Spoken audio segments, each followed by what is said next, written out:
السلام علیکم ورحمۃ اللہ وبرکاتہ۔ نحمدہ ونصلی علی رسولہ الکریم، اما بعد، اعوذ باللہ من الشیطان الرجیم، بسم اللہ الرحمن الرحیم۔ شہر رمضان الذی انزل فیہ القرآن ھدی للناس وبینات من الھدی والفرقان، فمن شہد منکم الشہر فلیصمہ، ومن كان مريضا أو على سفر فعدة من أيام أخر، صدق الله العظيم۔ اللهم صل على محمد وعلى آل محمد كما صليت على إبراهيم وعلى آل إبراهيم إنك حميد مجيد، اللهم بارك على محمد وعلى آل محمد كما باركت على إبراهيم وعلى آل إبراهيم إنك حميد مجيد۔ میں امید کرتا ہوں کہ آپ تمام ساتھی خیر و عافیت سے ہوں گے۔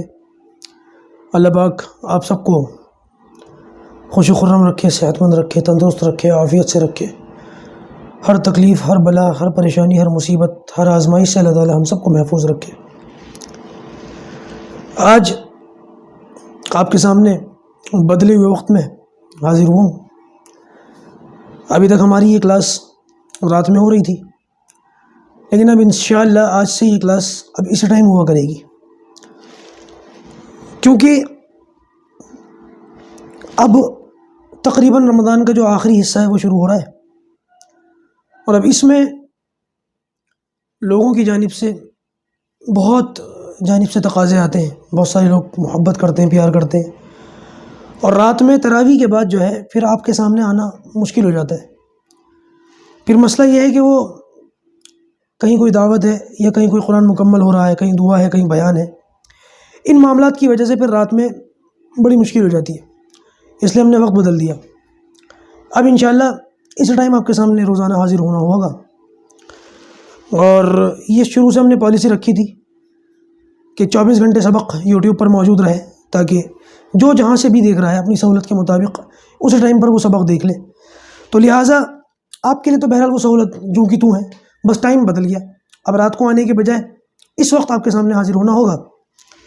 تو آج سے انشاءاللہ اپنا کلاس کا جو ٹائم ہے یہی رکھتے ہیں۔ دوسری بات، بہت ممکن ہے کہ آخری عشرے میں اعتکاف میں بیٹھنا ہو جائے۔ اگر اعتکاف میں بیٹھنا ہو گیا تو پھر کلاسز کا سلسلہ یا تو ختم کر دیا جائے، یا ایک طریقہ ساتھیوں کی جانب سے جو بتایا گیا وہ یہ کہ میں اپنی طرف سے کلاسز پڑھا کے ریکارڈ کر کے دے دوں، اور وہ اپنے حساب سے کلاسز جو ہیں وہ شیڈیول کر کے لگا دیں گے۔ تو اگر اعتکاف میں بیٹھنا ہوتا ہے تو انشاءاللہ یا تو اعتکاف سے پہلے اپنا یہ رمضان کورس جو ہے یہ مکمل کر لیں گے، اور نہیں تو پھر ساتھیوں کی اس ترتیب پر عمل کر لیں گے۔ میں آج سے 1 کے بجائے 2 کلاسز پڑھا دوں گا، اور یہ اپنے حساب سے لگا دیں گے آپ کے سامنے، ٹھیک ہے؟ ایسا کر لیں گے انشاءاللہ۔ اللہ آسان فرمائے، عمل کی توفیق دے۔ اور نہیں تو اگر اعتکاف میں بیٹھنا نہیں بنا پھر تو آپ کے سامنے حاضری ہوتی رہے گی۔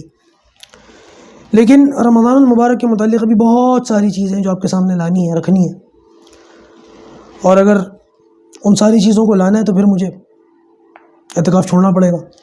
لیکن دیکھتے ہیں، اللہ پاک کوئی ایسی صورت بنا دے کہ وہ بھی ہو جائے اور یہ بھی ہو جائے، دونوں معاملات بن جائیں۔ اللہ سے دعا کریں۔ بہرحال اب جو اس وقت آپ کے سامنے حاضری ہوئی ہے، تو یہ جو قرآن کی تفسیر کی کلاس ہے یہ آپ کے سامنے رات میں آئے گی۔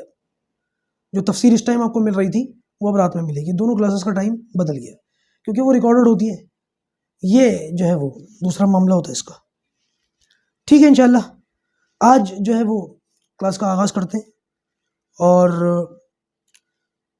آج ہماری اس کلاس میں، ہمارے سبق میں انشاءاللہ سحری کے متعلق بات ہوگی۔ سحری یہ ایک بہت اونچا عمل ہے۔ ضرورت میں تو دیکھا جائے، ضرورتاً تو آدمی اس کو کھاتا ہے، کھانا اور پینا اپنی ضرورت کے لیے ہے، لیکن اگر انسان اس کو اللہ کے رسول صلی اللہ علیہ وسلم کی سنت سمجھ کے کھائے، برکت سمجھ کے کھائے، تو انشاءاللہ اس کھانے میں ثواب بھی ہے، اور اس سحری کے بڑے فائدے ہیں۔ میں ایک ایک کر کے وہ ساری باتیں آپ کے لیے رکھتا ہوں۔ سب سے پہلے تو یہ نبی کریم صلی اللہ علیہ وسلم کی سنت ہے، سنت کا ثواب اس کے اندر ہے۔ دوسرا، اللہ تعالیٰ نے اس وقت میں برکت رکھی ہے، کھانے میں بھی برکت ہے اور اس وقت میں بھی برکت ہے۔ یہی وجہ ہے کہ نبی کریم صلی اللہ علیہ وسلم نے سحری کھانے کی بار بار تاکید فرمائی ہے، اور یہ سحری کا کھانا نبی کریم صلی اللہ علیہ وسلم کا پسندیدہ عمل ہے۔ ایک روایت کے مطابق آپ صلی اللہ علیہ وسلم نے ارشاد فرمایا، تسحروا فإن فی السحور برکہ، یعنی کہ سحری کیا کرو اس لیے کہ سحری میں اللہ تعالیٰ نے تمہارے لیے برکت رکھی ہے۔ ایک روایت کے مطابق نبی کریم صلی اللہ علیہ وسلم نے ارشاد فرمایا، سحری کا کھانا برکت ہے، سحری کا کھانا برکت ہے، چاہے پانی کا گھونٹ ہی کیوں نہ ہو۔ اگر آدمی کو کچھ بھی نہ ملے نا تو سحری کی نیت سے پانی کا ایک گھونٹ پی لے، یہ بھی سنت میں شامل ہے، اس سے بھی سحری کی برکتیں مل جائیں گی اور اس سے بھی سحری پر عمل کرنے کا ثواب مل جائے گا۔ تو لہٰذا اگر خالی پانی بھی پی لیا سحری کرنے کی نیت سے تو اللہ کے حکم سے بندے کے لیے یہ چیز بھی کافی ہے۔ ایک صحابی ہے، وہ فرماتے ہیں کہ میں نبی کریم صلی اللہ علیہ وسلم کی خدمت میں حاضر ہوا، اور یہ وہ موقع تھا کہ آپ صلی اللہ علیہ وسلم سحری تناول فرما رہے تھے، سحری کھا رہے تھے۔ تو اللہ کے رسول نے مجھے دیکھتے ہی فرمایا، ہلم الغداء المبارک، کہ آؤ یہ غدائے مبارک ہے، یہ مبارک کھانا ہے، اس پہ تم بھی میرے ساتھ کھانا کھاؤ۔ تو روایت سے پتہ چلتا ہے، ان روایتوں سے جو میں نے آپ کے سامنے پڑھی ہیں، اس سے پتہ یہ چلتا ہے کہ سحری برکت بھی ہے، رحمت بھی ہے، اللہ کے رسول کا پسندیدہ عمل بھی ہے، سنت بھی ہے، کئی ثواب ہیں اس کے اندر۔ سب سے پہلے تو یاد رکھیں کہ سحری کھانے کے فائدے کیا ہیں۔ سب سے پہلا فائدہ سحری کھانے کا جو میں بتا چکا ہوں، یہ سنت پر ثواب ملے گا، سنت پر عمل کرنے کا۔ ایک سنت اگر آدمی زندہ کر دے جو معاشرے میں ختم ہو چکی ہے، اس کو زندہ کر دے تو 100 شہیدوں کے برابر اجر ہے، یہ بہت بڑی بات ہے۔ تو سب سے پہلا فائدہ کیا ہے اس کا، کہ سنت کا ثواب ملتا ہے۔ دوسرا فائدہ کیا ہے اس کا، روزہ رکھنے میں آدمی کو طاقت ملتی ہے۔ ایک وہ بندہ جو سحری کیے بغیر ہی روزہ رکھ لے، اور ایک وہ بندہ جس نے سحری کر کے روزہ رکھا ہے، روزہ تو دونوں کا ہو جائے گا اگر روزے کی نیت ہے تو۔ لیکن آپ مجھے بتائیں کہ آسانی سے روزہ کون پورا کر سکتا ہے، وہ کہ جس نے بغیر سحری کے روزہ رکھا ہو، یا وہ کہ جس نے سحری کر کے روزہ رکھا ہو؟ لہٰذا سحری کا دوسرا فائدہ یہ ہے کہ سحری کرنے والے روزے دار کو روزے کے اندر کچھ نشاط اور کچھ طاقت مل جاتی ہے، کچھ حوصلہ مل جاتا ہے، کچھ انرجی مل جاتی ہے۔ تیسرا فائدہ سحری کرنے کا وہ یہ کہ انسان جو سحری کرنے کے ارادے سے جاگتا ہے، وہ کچھ نہ کچھ شب بیداری کر کے کچھ عبادت کر لیتا ہے، کچھ نماز پڑھ لیتا ہے، کچھ ذکر کر لیتا ہے، کچھ تلاوت کر لیتا ہے۔ آدمی سوچتا ہے کہ چلو سحری کے لیے اٹھا ہوں تو کچھ اللہ اللہ بھی کر لوں۔ تو سحری کا ایک فائدہ یہ کہ مفت کی عبادت بھی مل جاتی ہے کھانے کے ساتھ ساتھ۔ عام دنوں میں رات کے اس پہر میں اٹھنا ذرا مشکل ہوتا ہے، رمضان میں اٹھنا آسان ہوتا ہے، تو وہ شخص جو عام دنوں میں فرض بھی نہیں پڑھ پاتا، رمضان کے اس ٹائم اٹھ کر وہ تھوڑی بہت نفلی عبادت کر کے تہجد میں اپنا نام لکھوا لیتا ہے۔ یہ سحری کا تیسرا فائدہ ہے۔ سحری کرنے کا چوتھا فائدہ اہل کتاب سے مخالفت، یہودیوں سے، عیسائیوں سے مخالفت۔ اور یہ حدیث میں اللہ کے رسول صلی اللہ علیہ وسلم نے فرمایا کہ یہودی بھی روزہ رکھتے ہیں، عیسائی بھی روزہ رکھتے ہیں، اہل کتاب، ان کو اہل کتاب کہتے ہیں، یہودیوں عیسائیوں کو، دونوں کو۔ یہ لوگ بھی روزہ رکھتے ہیں، اور اے ایمان والو تم بھی روزہ رکھتے ہو، لیکن تم ان کے روزے میں مخالفت کرو، وہ یہ کہ وہ بغیر سحری کے روزہ رکھتے ہیں، تم سحری کرو، تم سحری کر کے روزہ رکھو۔ نبی کریم صلی اللہ علیہ وسلم نے یہودیوں اور عیسائیوں کی مخالفت میں بڑا زور دیا ہے۔ بہت سے اعمال ایسے کہ ان سے آپ صلی اللہ علیہ وسلم نے مسلمانوں کو بالکل الگ رکھا ہے۔ ایک روایت کے مطابق یہودی جو ہیں وہ عورتوں کے پاس، جب ان کو خواتین کو ماہواری آتی ہے اور پیریڈز آتے تو یہودی تو ان کے پاس بھی نہیں جاتے، پاس جانا تو چھوڑیے، ان کو بات تک نہیں کرتے، ان کے ہاتھ کا کھانا تک نہیں کھاتے، ان کو ایک الگ کوٹری میں کمرے میں بند کر دیتے، بالکل اچھوت بنا کر رکھ دیتے۔ اور عیسائیوں کا کیا معاملہ ہے، پیریڈ آئیں یا نہ آئیں خواتین کو بالکل ٹیشو پیپر کی طرح یوز کرتے ہیں، اپنی ضرورت پوری ہونی چاہیے، کوئی پرہیز نہیں کرتے۔ نبی کریم صلی اللہ علیہ وسلم نے اس معاملے میں یہودیوں اور عیسائیوں دونوں سے الگ رکھا کہ عورتوں کو بالکل اچھوت نہ بناؤ اور عورتوں سے بالکل ہی فائدہ نہ اٹھاؤ، بلکہ ان کے ساتھ کھانا پینا، اٹھنا بیٹھنا، تمام ضروریات پوری کرو، فقط وہ ازدواجی جو تعلقات ہوتے ہیں ان کو قائم نہ کرو. اس میں یہودیوں اور عیسائیوں دونوں کی مخالفت ہو گئی. اسی طریقے سے یہودی اور عیسائی، جیسے ہم عقیقہ کرتے ہیں بچوں کا، بچے کی پیدائش کے 7ویں دن ان کی طرف سے جانور ذبح کیا جاتا ہے. یہودیوں اور عیسائیوں کے یہاں کیا ہوتا ہے، جب بچے کی طرف سے جانور کو ذبح کیا جاتا ہے عقیقے میں، تو اس جانور کے خون میں روئی کو ڈبو کر وہ روئی، خون میں سنی ہوئی روئی بچے کے سر پر لگائی جاتی ہے. آپ صلی اللہ علیہ وسلم نے فرمایا کہ تم بچے کے سر پر خوشبو لگاؤ، یہودیوں کی اور عیسائیوں کی مخالفت کرو. یہودیوں میں تو جو ہے وہ خون لگایا جاتا ہے، اور عیسائیوں کیا کوئی پیلے رنگ کا، زرد رنگ کا کوئی کلر لگایا جاتا ہے. آپ نے فرمایا تم خوشبو لگاؤ. ایک چھوٹی سی وہ روایت ہے کہ جب اذان کا موقع آیا، شروع میں تو صحابہ کرام مسجد آ کر کے بیٹھ جاتے تھے. اذان تو تھی نہیں نماز کے لیے، بس نماز آ گئی تھی معراج کی رات میں. صحابہ مسجد میں بیٹھ جاتے تھے، کوئی گھڑیاں وڑیاں بھی نہیں تھی. اللہ کے رسول حجرے سے نکل کر نماز پڑھا دیا کرتے تھے، بس یہی نماز تھی. پھر ایک موقع آیا کہ نماز کے لیے لوگوں کو بلانے کی ضرورت محسوس ہوئی، تو مشورہ ہوا کہ ناقوس بجایا جائے. کسی نے کہا کہ پہاڑ پر آگ جلائی جائے. آپ نے سب کے مشورے رد فرمائے. صحابہ کرام مشورے دے رہے تھے، آپ نے فرمایا کہ ناقوس بجانا یہ عیسائیوں کا طریقہ ہے، اور پہاڑ پر آگ جلانا یہ یہودیوں کا طریقہ ہے. تو کوئی مشورہ نہیں ہوا. ایک صحابی جو ہے وہ اسی فکر میں سو گئے. میں نے سیرت کے اندر یہ پورا واقعہ بتایا تھا، وہ سیرت کورس کے اندر. تو صحابی کہتے ہیں کہ میں نے خواب میں دیکھا کہ ناقوس بیچ رہا. تو میں نے اس سے کہا ناقوس بیچو گے؟ تو اس نے کہا کیا کرو گے؟ تو میں نے اس سے کہا کہ میں اس کے ذریعے سے لوگوں کو اذان نماز کی طرف بلاؤں گا. تو اس نے کہا میں تمہیں اس سے اچھی بات نہ بتاؤں؟ تو صحابی کہتے ہیں بتاؤ.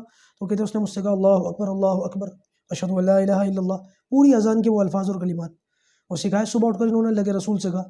آپ نے فرمایا یہ طریقہ بہت مناسب ہے، بلال کو یہ الفاظ سکھاؤ کہ اس لیے ان کی آواز جو ہے وہ بلند ہے. یہودیوں عیسائیوں کے طریقوں کو پسند نہیں کیا عبادت کے لیے بلانے کے لیے لوگوں کو. لہٰذا یہ چوتھا فائدہ ہے. پانچواں فائدہ کہ سحری کھانے سے انسان کی بد اخلاقی سے حفاظت ہوتی ہے.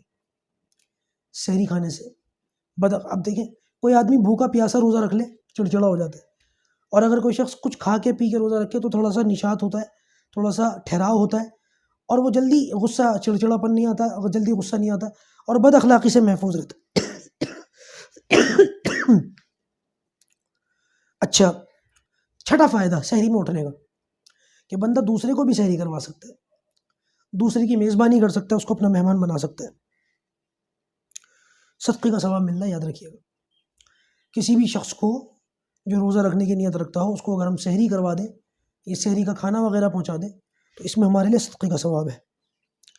یہ 6 فائدے ضرور بھی ضرور ملتے ہیں ہر سحری کرنے والے کو. سنت کا ثواب ہے، روزہ رکھنے کی طاقت مل جاتی ہے، شب بیداری کی توفیق مل جاتی ہے، رات کو عبادت کرنے کی، اہل کتاب کی مخالفت ہے، بد اخلاقی سے حفاظت ہے، اور دوسرے کو سحری کھلا کر صدقے کا ثواب پانے کا موقع بھی ہے. تو جس میں اتنے فائدے ہوں اس عمل کو چھوڑنا. کتنے لوگ تو ایسے ہیں جو جان بوجھ کر سحری میں اٹھتے ہی نہیں ہوتے ہیں، ذرا طاقتور ہوتے ہیں، اسٹرانگ ہوتے ہیں، وہ سوچتے ہیں بغیر سحری کے روزہ رکھ لیتے ہیں، اور اس کو اپنی کمال اور خوبی سمجھتے ہیں، تعریف کرتے ہیں کہ میں تو بغیر سحری کے روزہ رکھتا ہوں، مجھے کوئی ٹینشن نہیں ہے. یہ تعریف کی چیز نہیں ہے، یہ کمال کی چیز نہیں ہے بھائی، یہ محرومی کی بات ہے. تھوڑی دیر اٹھنے کے لیے کچھ نہ کچھ اٹھ کر کچھ نہ کچھ لے لینا ضرور چاہیے، تاکہ سنت کا ثواب ملے اور یہ سارے فائدے ملے جو میں نے بتائے تھے. بہت سارے لوگ تو رات ہی میں تراویح پڑھ کے کھا پی کے سو جاتے ہیں، وہ کہتے ہیں بس ہو گئی ہماری سحری. وہ سحری کا وقت نہیں ہے، وہ سحری کا ٹائم نہیں ہے، یاد رکھیے گا. تو لہٰذا یہ فائدہ تو اپنی جگہ رہے. اس کے علاوہ اور بھی فائدے ہیں. روایت کے اندر آتا ہے کہ جو شخص سحری اٹھ کر سحری کرتا ہے، سحری کے وقت میں جاگتا ہے اور کھاتا ہے اور پیتا ہے سنت کی نیت سے، تو آسمان کے فرشتے اس کے لیے رحمت کی دعا کرتے ہیں، اور اللہ تعالیٰ اس بندے پر رحمت نازل فرماتے ہیں. ایک روایت کے اندر آتا ہے کہ نبی کریم صلی اللہ علیہ وسلم نے فرمایا کہ کھجور کھانا بہترین سحری ہے. اس لیے سحری کے اندر بھی کچھ کھجور وغیرہ لے لینی چاہیے، چاہے ایک دانہ لیں، کھجور لے لیں، سوکھی ہوئی کھجور چھہارا لے لیں. اس سے بھی اگر ہم نے اپنا کوئی معاملہ کر لیا تو انشاءاللہ سحری کرنے کا اس سے بھی یہ بھی ایک فائدہ ہے. اور روایت کے اندر سحری کے اندر کھجور کھانے کا یہ ثبوت ملتا ہے. اس سے پتہ چلا کہ گھر کے اندر کھجوریں وغیرہ ہم رکھتے ہیں نا رمضان کے دنوں میں، سحری میں ایک آدھ لے لینی چاہیے. 2-3 بھی لے سکتے ہیں، باقی اگر ایک بھی لے لیں تو بہت ہے. آپ جانتے ہیں سحری کیسے ملی مسلمانوں کو، ہم لوگوں کو؟ میں نے شاید بتایا تھا کہ پہلے تو صرف عاشورہ کا روزہ تھا، وہی روزہ رکھتے تھے صرف لوگ. اور عاشورہ کا روزہ رکھنے کے بعد معاملہ یہ ہوتا تھا کہ اور کوئی روزہ مسلمانوں پر فرض نہیں تھا۔ اللہ تبارک و تعالیٰ نے پھر یہ معاملہ کیا کہ عاشورہ کے روزے کو منسوخ کر دیا اور رمضان کے روزے فرض قرار دیے، اور ساتھ میں اللہ تبارک و تعالیٰ نے یہ حکم بھی لگا دیا کہ جو چاہے وہ روزہ رکھے اور جو چاہے وہ روزے کا فدیہ دے کر کے بغیر روزہ رکھے رہے۔ شروع کے اندر یہ عادت تھی، اور بہت سے لوگ روزہ رکھتے تھے، لیکن بہت سے لوگ ایسے بھی تھے جو روزہ نہیں رکھتے تھے، فدیہ دے دیا کرتے تھے، اجازت تھی تو عمل کرتے تھے۔ پھر اللہ تبارک و تعالیٰ نے روزے کو ہی کمپلسری قرار دے دیا، اب فدیہ دے کر جانی چھوٹے گی۔ مریض اور مسافر کو اجازت ہے، عام آدمی کو اجازت نہیں ہے، وہ روزہ ہی رکھے گا۔ لیکن اس کے اندر بھی ایک شکل یہ بچی تھی کہ جیسے ہی آدمی روزہ کھولے گا تو روزہ کھولنے کے بعد جب تک وہ جاگ رہا ہے تب تک تو کھانے پینے کی اجازت ہے، اور جیسے ہی اگر کوئی شخص سو جائے بس اس کا روزہ لگ گیا۔ ایک مشہور صحابی ہے، بڑا مشہور واقعہ ان کا، کہ مزدوری کر کے آئے، سارا دن کا روزہ تھا، مزدوری کر کے تھکے ہوئے آئے تو بیوی سے کہا ذرا کچھ کھانے کا بناؤ، افطاری کرنی ہے۔ تو انہوں نے کہا گھر میں تو کچھ کھانے کے لیے ہے نہیں، آپ روکے میں باہر سے کوئی انتظام کر کے لاتی ہوں۔ وہ چلی گئیں باہر، اور یہ صاحب جو ہیں بیچارے تھکے ہوئے تو تھے، انتظار کرتے کرتے سو گئے، آنکھ لگ گئی۔ اب جب آنکھ لگ گئی، بیوی نے آ کر کے جگایا تو ظاہر سی بات ہے سونے کے بعد اگلا روزہ شروع ہو گیا تھا، اسی حالت میں روزہ رکھ لیا دوسرے دن کا، اور اگلے دن روزے کی حالت میں بے ہوش ہو گئے۔ لہٰذا اللہ تبارک و تعالیٰ نے یہ سحری تک کا موقع دے دیا کہ اس میں تم صرف کھانے پینے ہی نہیں بلکہ بیوی کے ساتھ ملاقات کرنے میں بھی اجازت ہے، تم آزاد ہو کہ تم چاہو تو بیوی بھی تمہارے اوپر حلال ہے، اور کھانا اور پینا تو تمہارے لیے حلال کر ہی دیا۔ لہٰذا یہاں سے مسلمانوں کو سحری کی نعمت ملی ہے، اور ایسے موقع پر ہم اس نعمت سے فائدہ اٹھانے کے بجائے ایسی باتیں کریں میں بڑا اسٹرانگ ہوں، میں بڑا طاقتور ہوں، فزیکلی میرے اندر بہت طاقت ہے۔ بھائی یہ طاقت اپنے پاس رکھیں اور تھوڑا سا ثواب کی بھی جو ہے کوشش کریں، ورنہ بہت سارے لوگ ہیں جو طاقتور ہیں، کر سکتے ہیں، بہت کچھ کر سکتے ہیں۔ طاقت دکھانے کا، خود کو آزمائش میں ڈالنے کا یہ موقع نہیں ہوتا، بلکہ اللہ تعالیٰ نے جو چیزیں دی ہیں اس سے فائدہ اٹھانے کا یہ موقع ہوتا ہے۔ اللہ بہت خوش ہوتا ہے ان چیزوں سے۔ ایک روایت کے اندر آتا ہے کہ روزے میں سحری کے ذریعے سے مدد حاصل کرو، اور رات کی تراویح میں قیلولہ کے ذریعے سے مدد حاصل کرو، یعنی کہ رمضان کے اندر 2 کام کرو، تمہارا روزہ بھی آسان ہو جائے گا، تمہاری رات کی تراویح بھی آسان ہو جائے گی۔ سحری کرو گے تو روزہ آسان ہو جائے گا، اور دوپہر میں تھوڑی دیر لیٹنے کو قیلولہ کہتے ہیں، اگر آنکھ لگ جائے سو جائے تو اور اچھی بات ہے۔ دوپہر میں قیلولہ کرو گے تو تراویح میں تھوڑا سا جو ہے آسانی ہو جائے گی۔ لہذا عام دنوں میں آپ قیلولہ کریں یا نہ کریں، لیکن رمضان کے جو ہے وہ دنوں میں ضرور جو ہے وہ قیلولہ کریں۔ قیلولہ کے نام سے مجھے دوپہر کا ٹائم ہے، چلیے اس کلاس کے بعد ہم بھی قیلولہ کریں گے تھوڑا سا، ٹھیک ہے۔ تو سحری کے متعلق جتنی حدیثیں تھیں یہ ساری آ گئی ہیں۔ اب ذرا سا سحری کے جو مسائل ہیں ان کو بھی دیکھ لیجیے۔ اب سحری کے لیے 2 الگ الگ نشستیں کروں تو بہت نامناسب بات ہو جائے گی، کیونکہ اور بھی ٹاپکس ہیں ان پہ بھی بات کرنی ہے، اور وقت ہمارے پاس اب بہت کم رہ گیا ہے۔ دیکھیے ایک ساتھی کا سوال ہے کہ سحری کی دعا بتا دیجیے۔ سحری کی تو مشہور دعا ہے بسم غد نویت من شہر رمضان، اور بھی کم و بیش الفاظ بدلے آتے ہیں، کوئی سے بھی الفاظ پڑھ سکتے ہیں۔ الفاظ نہ یاد ہو تو یوں کہتے ہیں اللہ میں نے روزے کی نیت کر لی، اتنا کافی ہے۔ زبان سے نہ بھی کہیں، دل میں نیت کر لے تو بھی کافی ہے، ٹھیک ہے۔ اچھا بھائی سحری کتنی دیر تک کرنی چاہیے؟ دیکھیے روایت کے اندر آتا ہے کہ سحری خوب دیر تک کرو، جتنی دیر تک سحری کر سکتے ہو اتنی دیر تک کرو، اور افطاری میں جلدی کرو، جتنی جلدی افطاری، جیسی سورج ڈوب ہو جائے اور وقت شروع ہو جائے اب کوتاہی نہ کرو، افطاری میں جلدی کرو۔ تو لہٰذا سحری میں دیر تک سحری کرنا یہ پسند کیا گیا ہے، لیکن یہ بات یاد رکھیں اتنی دیر تک سحری نہ کی جائے کہ روزہ ہی مشکوک ہو جائے، پتہ چلا کہ سحری کب ختم ہوئی، اس سے زیادہ دیر تک ہم لوگ جو ہے وہ سحری کرتے رہے، یہ مناسب نہیں ہے۔ اگر ہمیں پتا ہو جیسے 4:30 بجے سحری کا ٹائم ختم ہو رہا ہے تو 4:20 تک، 4:30 پہ ختم ہو رہا ہے، 4:20 تک سحری سے فارغ ہو جائے، بس یہ ہے آخری ٹائم۔ یہ نہیں ہے کہ 4:30 پہ ٹائم ہو رہا ہے اور 4:40 پہ ہم سحری کر رہے ہیں، یہ نہیں ہے۔ 4:31 بھی نہیں ہے، 40 تو چھوڑیے، 4:30 پہ اگر وقت ہو رہا ہے تو 4:30 سے پہلے چھوڑ دیجئے۔ حتیٰ کہ 4:30 پر اگر سحری کا ٹائم ہو رہا ہے تو آپ 4:30 سے پہلے برش سے، اس سے، اس سے، پانی سے، کھانے سے، ہر چیز سے فری ہو جائیں، برش تک سے فری ہو جائیں۔ ایسا نہ ہو کہ 4:30 کے بعد جو ہے برش کریں جب سائرن بج چکا ہو، ہمارے یہاں یہ بڑی غلط چیز ہے، اس کا خیال رکھیں۔ مولانا ہم نے یہ سنا ہے کہ نفل روزے رکھنے والے اذان تک سحری کھا سکتے ہیں، پتہ نہیں کس سے سن لیا بھائی، ہم نے تو آج تک نہیں سنا۔ ایسا کچھ بھی نہیں ہے. سحری کا جو وقت ہے فرض روزے دار کے لیے اور نفلی روزے دار کے لیے دونوں کے لیے وہی وقت ہے جو ایک وقت ہے. 12 مہینے سحری کا ٹائم دیکھ لیں بدلتا رہتا ہے. جو ٹائم ہو اس کا خیال رکھتے ہوئے سحری کریں چاہے نفلی روزہ ہو. سحری سائرن پر ختم ہوتی ہے یا اذان پر ختم ہوتی ہے؟ ہمارے یہاں بہت سارے لوگ سائرن کا اعتبار کرتے ہیں, بہت سارے لوگ اذان کا اعتبار کرتے ہیں. سحری سائرن پہ بھی ختم نہیں ہوتی, سحری اذان پہ بھی ختم نہیں ہوتی. دیکھیے سحری اپنے وقت پر ختم ہوتی ہے اور جب سحری ختم ہوتی ہے اس ٹائم پر سائرن بجایا جاتا ہے, اور جب سائرن بج جاتا ہے اب سمجھ لیے ٹائم ختم ہو چکا. اب پتہ ہے کیا ہوتا ہے, سائرن بج گیا, ٹائم ختم ہو گیا, سائرن بج گیا. سائرن بجنے کے بعد سحری کا ٹائم ختم ہونے کے بعد صبح صادق شروع ہوتی ہے, اور جب صبح صادق شروع ہوتی ہے تو اس کے 2-3 منٹ کے بعد پھر فجر کا وقت, جو کیونکہ صبح صادق ہو گئی فجر کا وقت شروع ہو گیا, اس کے 2-3 منٹ کے بعد فجر کی اذان ہوتی ہے. آپ کوئی بھی نماز کا وقت دیکھ لیجئے, اس نماز کی اذان اس نماز کے وقت میں ہی پڑھی جاتی ہے. کوئی بھی اذان نماز کے وقت سے پہلے نہیں پڑھی جاتی. ایسا کبھی بھی نہیں ہوتا کہ ظہر کی اذان زوال کے وقت میں دے دی جائے, عصر کی اذان ظہر کے وقت میں دے دی جائے, نہیں. پہلے اس نماز کا وقت آتا ہے, پھر اس وقت میں اس نماز کی اذان دی جاتی ہے. یہی کا یہی معاملہ فجر کے اندر ہے. فجر کا وقت شروع ہو چکا ہوتا ہے, شروع ہونے کے 2-3 منٹ کے بعد فجر کی اذان دی جاتی ہے, اور ہم سمجھ رہے ہوتے ہیں کہ اذان تک کھانے کا ٹائم ہے, جبکہ ٹائم جو ہے وہ 3-4 منٹ 5 منٹ پہلے ختم ہو چکا ہوتا ہے. جو لوگ اذان تک کھائیں گے قصدن, یاد رکھیے ان کا روزہ نہیں ہوگا, سارا دن بھوکے رہیں گے, روزہ بھی نہیں ہوگا, ثواب بھی نہیں ملے گا. یعنی کہ ایک تو روزے دار ہے جس نے روزہ رکھا کم سے کم ثواب مل گیا, دنیا میں محروم رہ گیا, اور ایک روزہ خور ہے جس نے روزہ نہیں رکھا, ثواب تو نہیں ملا لیکن دن میں کچھ کھا پی تو لیا. اور ایک تیسری کیٹیگری کا یہ ہے بیچارہ, روزہ بھی رکھ لیا, روزہ ہوا بھی نہیں, ثواب بھی نہیں ملا, نہ دنیا کا نہ دین کا. روزے دار دین کا رہا, دنیا نہیں ملی, روزہ خور دنیا کا رہا, دین نہ ملا. یہ کہاں گیا؟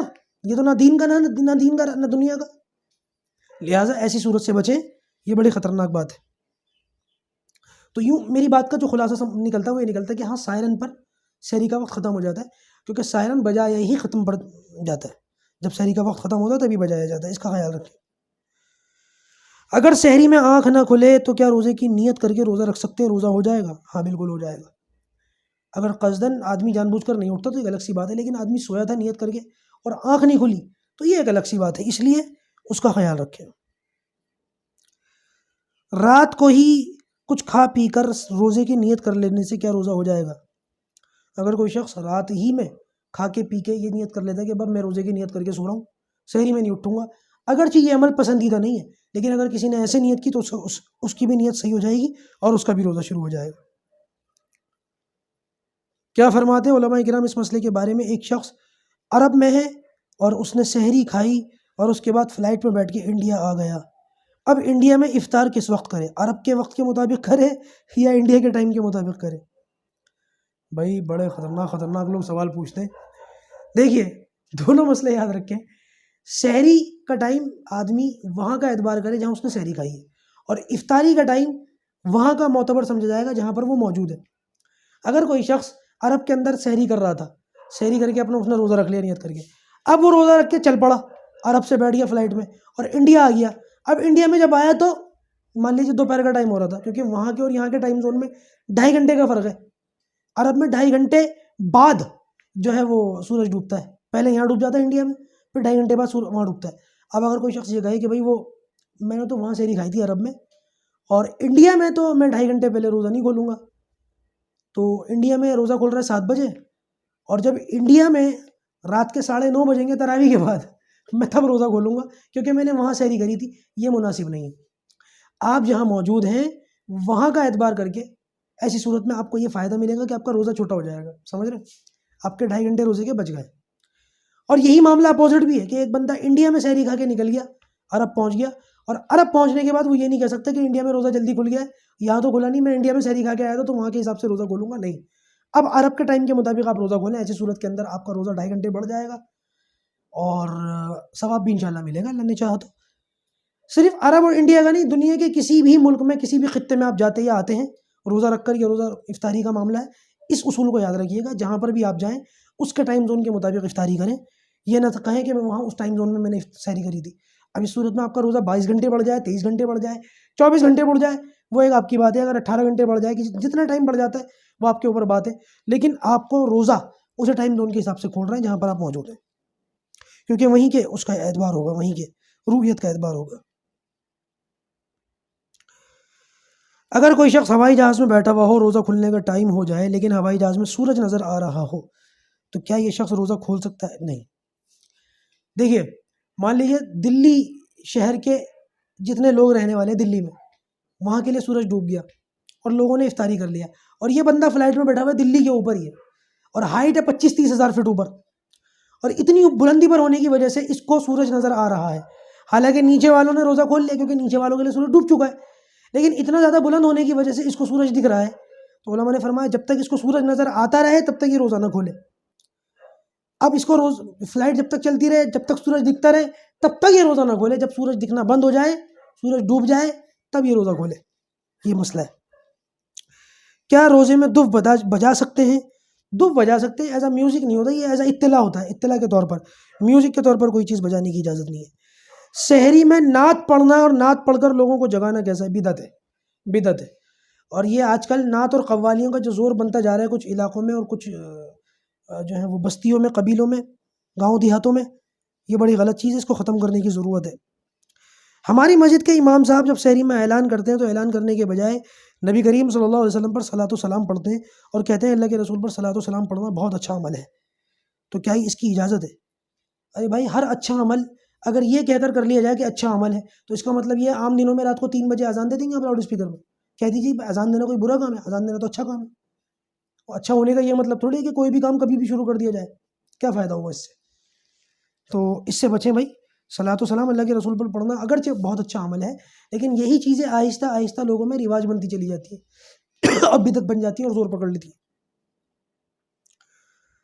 بس یہ ہے کہ سحری میں اعلان کیا کریں نارملی اگر ضرورت ہو تو، ورنہ ہر ایک کے پاس آج گھڑیاں ہیں، ہر ایک کے پاس آج نقشے ہیں، سب کو ٹائم دیکھنا آتا ہے، سب کو ٹائم پڑھنا آتا ہے، ہر آدمی اپنی ضرورت کے مطابق وہ ٹائم دیکھ سکتا ہے، اعلان کی بھی ضرورت نہیں ہے۔ اگر ضرورت ہو، لوگوں کو ضرورت محسوس ہوتی ہو اور انتظامیہ وغیرہ سے صلاح مشورہ کر کے یہ کام ہوتا ہو تو اعلان کر لیں، لیکن اعلان کی بھی جھڑی نہ لگائے۔ بعض جگہ ہم نے یہ دیکھا ہر 5 منٹ میں، ہر 10 منٹ میں اعلان ہوتا ہے، پتہ نہیں کیا آفت ہے، یہ اعلان کرنے والے بھی اس قسم کے اعلانات کرتے رہتے ہیں، اور کچھ لوگ تو اعلان کرنے والوں پر زبردست وہ کچھ کھائے نہ کھائے، کہیں جائے نہ جائے، ہر 5 منٹ میں مائک کے آگے بیٹھا رہے بیچارے 1-1.5 گھنٹے تک۔ تو بھائی اعلان بھی ضرورتاً کریں، کسی بھی چیز میں جو ہے نا حد سے زیادہ آگے نہ بڑھے۔ بہرحال یہ سارے معاملات ہو گئے، سحری کے جتنے مسائل تھے اور جتنے فضائل تھے وہ سارے کے سارے میں نے آج آپ کے سامنے بیان کر دیے۔ اب انشاءاللہ اس سے آگے کی جو باتیں وہ کل اسی وقت پر حاضر ہو کر کے عرض کروں گا۔ افطاری کے متعلق سحری پر بات آ گئی، اب افطاری پر انشاءاللہ گفتگو کریں گے، لیکن کل کریں گے، ٹھیک ہے نا؟ اور ابھی ہمارا کلاس کا یہی ٹائم رہے گا، اور رات میں جو ہے وہ قرآن کورس آپ کے سامنے آ جایا کرے گا۔ اللہ پاک جو کہا گیا سنا گیا ہم اس پر عمل کرنے کی توفیق عطا فرمائے۔ السلام علیکم ورحمۃ اللہ وبرکاتہ۔